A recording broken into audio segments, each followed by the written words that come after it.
ವಾಂಚುಕ್ರವರನ್ನ ಬಲವಂತವಾಗಿ ಬಂಧಿಸಿರುವುದಕ್ಕೆ ಖಂಡನೆ. ಕೇಂದ್ರ ಶಿಕ್ಷಣ ಸಚಿವ ಧರ್ಮೇಂದ್ರ ಪ್ರಧಾನ್ ರಾಜೀನಾಮೆಗೆ ಒತ್ತಾಯ. ನಿರುಪಾದಿ ಬೆಣಕಲ್.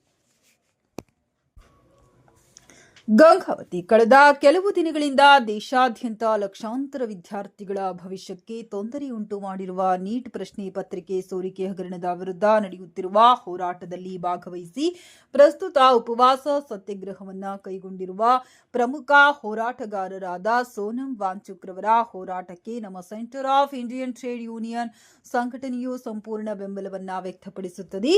ಹೋರಾಟ ನಿರತರಾದ ಸೋನಂ ವಾಂಚುಕ್ ರವರನ್ನ ಬಲವಂತವಾಗಿ ಬಂಧಿಸಿರುವ ಕೇಂದ್ರದ ಬಿಜೆಪಿ ಮೋದಿ ಸರ್ಕಾರದ ಸರ್ವಾಧಿಕಾರದ ಧೋರಣೆಯನ್ನ ನಮ್ಮ ಸಂಘಟನೆಯು ತೀವ್ರವಾಗಿ ಖಂಡಿಸುತ್ತದೆ ಎಂದು ಸಿಐಟಿಯು ರಾಜ್ಯ ಕಾರ್ಯದರ್ಶಿಯಾದ ನಿರುಪಾದಿ ಬೆಣಕಲ್ ಪ್ರಕಟಣೆಯಲ್ಲಿ ತಿಳಿಸಿದರು.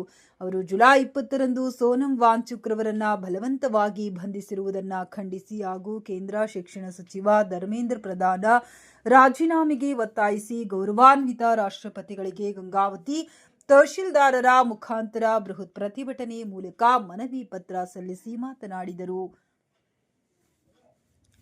ಕೇಂದ್ರ ಶಿಕ್ಷಣ ಸಚಿವರಾದ ಧರ್ಮೇಂದ್ರ ಪ್ರಧಾನ್ ರವರ ರಾಜೀನಾಮೆಗೆ ಆಗ್ರಹಿಸಿ ನಡೆಸುತ್ತಿರುವ ಈ ಪ್ರತಿಭಟನೆಯ ಹಿನ್ನೆಲೆಯಲ್ಲಿ ಯಾವುದೇ ಅಹಿತಕರ ಘಟನೆಗಳು ಸಂಭವಿಸದಂತೆ ಮುನ್ನೆಚ್ಚರಿಕೆ ಜವಾಬ್ದಾರಿ ಹಾಗೂ ಹೊಣೆಗಾರಿಕೆ ವಹಿಸುವಲ್ಲಿ ಕೇಂದ್ರ ಸರ್ಕಾರದ ಮೋದಿಯವರು ಸಂಪೂರ್ಣ ನಿರ್ಲಕ್ಷ್ಯ ಧೋರಣೆಯನ್ನ ಅನುಸರಿಸುತ್ತಿದ್ದಾರೆ. ಆದ್ದರಿಂದ ದೇಶದ ಒಟ್ಟಾರೆ ಶಿಕ್ಷಣ ವ್ಯವಸ್ಥೆಯ ಪಾರದರ್ಶಕತೆಯನ್ನು ಕಾಪಾಡಲು ಹಗರಣಕ್ಕೆ ಕಾರಣವಾಗಿರುವ ಎನ್ಟಿಎ ಸಂಸ್ಥೆಯನ್ನ ತಕ್ಷಣವೇ ರದ್ದುಗೊಳಿಸಬೇಕೆಂದು ಈ ಮನವಿ ಪತ್ರದ ನಮ್ಮ ಸಿಐಟಿಯು ಒತ್ತಾಯಿಸಿದೆ ಎಂದರು. ಈ ಸಂದರ್ಭದಲ್ಲಿ